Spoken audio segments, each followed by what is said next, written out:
দাঁড়িয়ে থাকা হতে বলুন সুবহানাল্লাহ।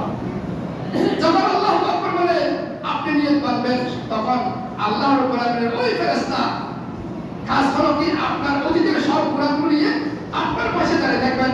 নামাজ শেষ করেছেন, নামাজের হুকুম আহকাম পালন করে যখন আসসালামু আলাইকুম ওয়া রাহমাতুল্লাহ আসসালামু আলাইকুম ওয়া রাহমাতুল্লাহ বললেন, সঙ্গে সঙ্গে ওই ফেরেশতা বলবেন, হে আল্লাহ আপনার বান্দা নামাজ শেষ করেছে, এখন আমি গুনাহগুলো কি করব? তাকে দিয়ে দিই, কারণ এগুলো তো নামাজের জন্য আপনি আমাকে রাখতে বলেছেন। নামাজ শেষ করার পরে ওই গুনাহকে তাকে চাপিয়ে দেব। আমার আল্লাহ বলেন আপনি তো রহমান রহিম, আমি তো দয়াবান, বান্দার উপর জুলুম করা আমার কাজ নাই, আমি কখনো জুলুম করি না। আমার বান্দা যখন আল্লাহু আকবার নামাজের নিয়ত করেছে, নামাজের নিয়ত করার সঙ্গে সঙ্গে আমি আল্লাহ তার সব গুনাহ মাফ করে দিতে সুবহানাল্লাহ।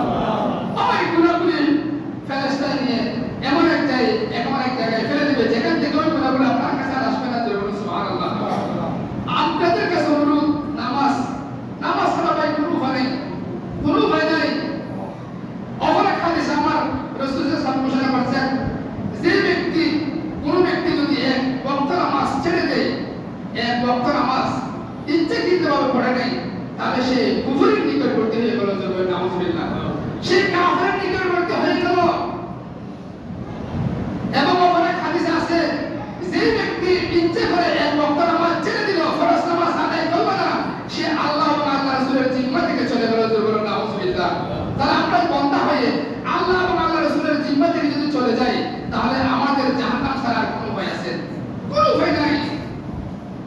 আল্লাহ রাব্বুল আলামিন আমাদের সবাইকে পাঁচ ওয়াক্ত নামাজ, যাদের সামর্থ্য আছে, আমার বিশেষ করে পুরুষেরা, আমরা যারা ছেলে আছি, যুবক আছি, সবাই আমরা মসজিদে এসে জামাতের সাথে আদায় করব।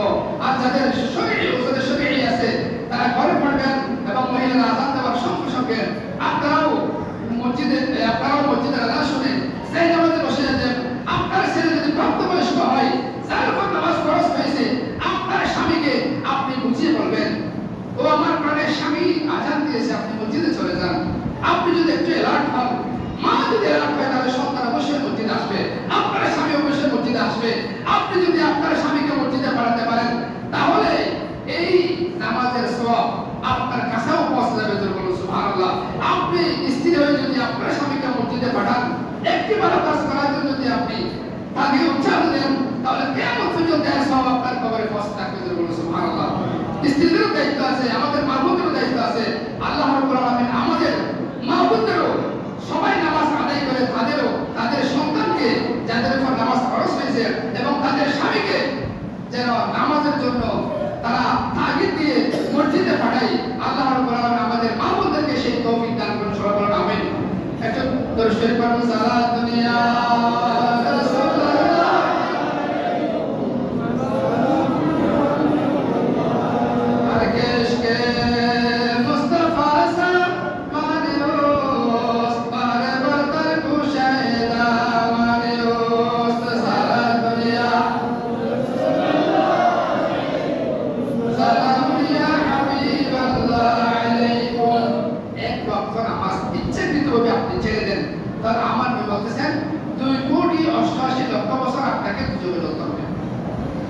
বছর 2,88,00,000 বছর আপনি দুজকে জ্বলবেন। এক ওয়াক্ত নামাজ ইচ্ছাকৃতভাবে ছেড়ে দেওয়ার দরুন আমরা কত ওয়াক্ত নামাজ পড়তেছি না। আমরা মুসলমান দাবি করি, আমার নবীর আশিক দাবি করি। কিয়ামতের ময়দানে যখন আপনাকে জিজ্ঞেস করা হবে, কিয়ামতের ময়দানে 5টি প্রশ্ন করা হবে, সেই 5টি প্রশ্নের উত্তর দেওয়া ছাড়া আপনি সেখান থেকে আপনার পাও কেমন ভাবে ধরে রাখবে, চুম্বকের মতো ধরে রাখবে, আপনি সেখান থেকে আপনার পা উঠতে পারবেন না। যে আপনি আপনার আমল অনুযায়ী কতটুকু এলম অনুযায়ী কতটুকু আমল করেছেন, আপনি কি নামাজ পড়েছেন? নামাজের জন্য কি হকের ব্যাপারে ওলামারা আপনাকে বলেছেন, তাগিদ দিয়েছেন? আপনি কি বলবেন, কি জবাব দেবেন? আপনার নামাজ আপনাকে বেহেশতে নেবে, আমার কোনো কাজে আসবে না। আমাদের দায়িত্ব হলো, ওলামায়ে হকের ব্যাপারে ওলামায়ে কেরামদের দায়িত্ব হলো মানুষকে নামাজের প্রতি দাওয়াত দেওয়া, নামাজ কি জিনিস সেটা বুঝিয়ে মানুষকে মসজিদমুখী করা, নামাজমুখী করা, এটাই হলো আমাদের দায়িত্ব। এই যদি আপনি আজকে ঈদে মিলাদুল নবীর মাহফিলে বসে যদি আপনি শপথ করেন, আল্লাহ আমি অতীতে অনেক নামাজ পড়ি নাই, অনেক ওয়াক্ত নামাজ ছেড়ে দিয়েছি, আজকে ঈদে মিলাদুল নবীর এই মাহফিলে বসে, আমার নবীর মাহফিলে বসে, আমার নবীর ভালোবাসায় উদ্গ্রীব হয়ে আমি শপথ করতেছি, আজ থেকে সমাজ আমরা করতে পারি না ইনশাআল্লাহ? পারি না? আল্লাহ রাব্বুল আলামিন আমাদের সবাইকে পাঁচ ওয়াক্ত নামাজ জামাতের সাথে পাঁচ ওয়াক্ত নামাজ আদায় করার তৌফিক দান করুন, সবাই বলুন আমিন। আর কি হাদিস শরীফ বলি, রাসূল করিম সাল্লাল্লাহু আলাইহি ওয়াসাল্লাম বলতেছেন, মান কারা আয়াতুল কুরসি ফি দুবুরি কুল্লি সালাতিন মাকতুবাতিন, যে ব্যক্তি প্রত্যেক ফরজ নামাজের পর একবার আয়াতুল কুরসি পড়বে, কয়বার? একবার। প্রত্যেক ফরজ নামাজের পরে যে ব্যক্তি আয়াতুল কুরসি পড়বে, লাম ইয়ামনাহু মিন দুখুলিল জান্নাহ ইল্লা আল মাউত, সুবহানাল্লাহ। যে ব্যক্তি প্রত্যেক ফরজ নামাজের পরে একবার আয়াতুল কুরসি পড়বে, সেই ব্যক্তি জান্নাতে যাওয়ার জন্য শুধু একটি বাধা, সেই বাধাটি হলো মওত, মৃত্যু, সুবহানাল্লাহ। আপনার মৃত্যু হওয়ার সাথে সাথে শুধু আপনি জান্নাতে চলে যাবেন, সুবহানাল্লাহ। যে ব্যক্তি প্রত্যেক ফরজ নামাজের পরে একবার আয়াতুল কুরসি পড়বে, আল্লাহর নবী ঘোষণা দিচ্ছেন সেই ব্যক্তি জান্নাতে যাওয়া শুধু একটি বাধা, সেই বাধাটি হলো কি? মওত, মৃত্যু। অর্থাৎ মৃত্যু হওয়ার সঙ্গে সঙ্গে আপনার ঠিকানা হলো জান্নাত, সুবহানাল্লাহ। অপর এক হাদিসে আমার নবী ঘোষণা দিচ্ছেন এই আয়াতুল কুরসি সম্পর্কে, যে ব্যক্তি ঘুমানোর পূর্বে, যে ব্যক্তি ঘুম যাওয়ার পূর্বে আয়াতুল কুরসি পাঠ করবে, তার জন্য একজন ফেরেশতা আল্লাহ রাব্বুল আলামিন পাঠিয়ে দিবেন, সুবহানাল্লাহ। আপনি ঘুমে শুয়ে শোয়ার আগে আপনি শুয়ে আয়াতুল কুরসি কোনটা? বিসমিল্লাহির রহমানির রহিম, আল্লাহু লা ইলাহা ইল্লা হুয়াল হাইয়ুল কাইয়্যুম, লা তাখুযুহু সিনাতুন ওয়া লা নাওম, লাহু মা ফিস সামাওয়াতি ওয়া মা ফিল আরদ, মান যাল্লাযী ইয়াশফা'ু 'ইনদাহু ইল্লা বিইذনিহি, ইয়া'লামু মা বাইনা আইদিহিম ওয়া মা খালফাহুম, ওয়া লা ইউহীতুনা বিশাইইন মিন 'ইলমিহি ইল্লা বিমা শাআ, ওয়াসি'a কুরসিয়্যুহু as-samawati wal ard, ওয়া লা ইয়াউদুহু হিফযুহুমা ওয়া হুয়াল 'আলিয়্যুল 'আযীম। এটা হলো আয়াতুল কুরসি। আমার নবীকে জিজ্ঞেস করলেন সাহাবায়ে কেরাম, ইয়া রাসূলুল্লাহ, কোরআন শরীফের মধ্যে অনেক আয়াত আছে, কত আয়াত? 6666 আয়াত আছে, সেখান থেকে সবচেয়ে শ্রেষ্ঠ আয়াত কোনটি?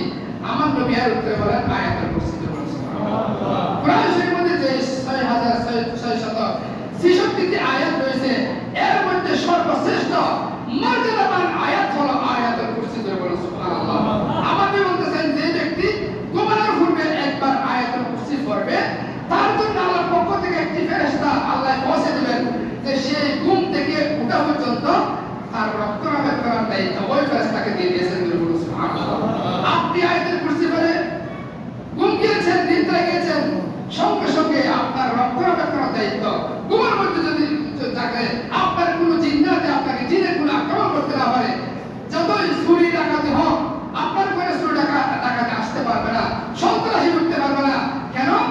আপনি আয়াতুল কুরসি পড়ার সঙ্গে সঙ্গে চোরের সামনে একটি দেওয়াল হয়ে যাবে, সন্ত্রাসীর সামনে, আপনার লুটেরাদের সামনে একটা দেওয়াল হয়ে যাবে। কেন? আপনি যদি আয়াতুল কুরসি পড়ে গোবান করবেন, সুবহানাল্লাহ। পড়বেন তো ইনশাআল্লাহ। ছোট্ট আমল এটা। আমরা অনেক সময় ভয়ে ঘুমানোর সময় ভয় করি, কিন্তু আমার নবী বলতেছেন যদি তোমরা আয়াতুল কুরসি পড়ে ঘুমাও, তোমাদের ভয়ের কোনো কারণ নেই, কারণ তোমাদের জন্য আমি এমন একটি ফেরেশতা পাঠিয়ে দিয়েছি যে ফেরেশতা তোমাদের রক্ষণাবেক্ষণ করেন, যাবতীয় বালা মুসিবত থেকে ওই ফেরেশতা তোমাকে রক্ষণাবেক্ষণ করবেন, সুবহানাল্লাহ। অপর এক হাদিসে আমার নবীর কাছে একজন ফেরেশতা, একজন সাহাবী আসলেন, ইয়া রাসূলুল্লাহ সাল্লাল্লাহু আলাইহি ওয়াসাল্লাম, আমার ঘরে কোনো বরকত হচ্ছে না, কোনো কিছুর বরকত পাচ্ছি না, কিছু আমার ছেলের সুখ, আমার স্ত্রীর সুখ, ঘরে কোনো এই তো টাকা কামাই, ঘরে কোনো বরকত নেই। আমার নবী বলতেছেন, তুমি কি আয়াতুল কুরসি পড়ো না তোমার ঘরে? ইয়া রাসূলুল্লাহ, না আমি তো আয়াতুল কুরসি পড়ি না। আজ থেকে তুমি আয়াতুল কুরসি পড়বে, তাহলে তোমার ঘরের মধ্যে যে সমস্যা, বরকত নাই, ছেলেদের সমস্যা, তোমার মেয়েদের, তোমার স্ত্রীর যে সমস্যা, সব সমস্যার সমাধান হয়ে যাবে যদি তুমি বড় বড় করে তোমার ঘরে আয়াতুল কুরসি পড়ো, সুবহানাল্লাহ। কিছুদিন পরে ওই সাহাবী আসলেন, ইয়া রাসূলুল্লাহ, আপনার কথা মতো আমি আমার ঘরে বড় বড় করে উচ্চ স্বরে আয়াতুল কুরসি পড়তেছিলাম। বলতেছেন, ইয়া রাসূলুল্লাহ, আমার ঘরে শুধু বরকত আর বরকত, সুবহানাল্লাহ। আমার ছেলের কোনো অসুখ নেই, আমার স্ত্রীর কোনো যে অসুখ ছিল সব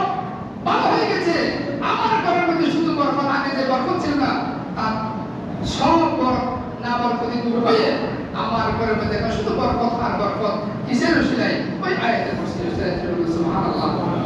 ফরমান তো ইনশাআল্লাহ আমল করলে দামি হবেন, আমল না করলে আপনি শুনতেছেন অনেক ভালো লাগতেছে, আমার নবীর হাদিস শুনলাম, কিন্তু এখান থেকে কি আবার ওই শয়তান ঘুমানোর সময় ওই মোবাইল শুরু করলাম, মোবাইল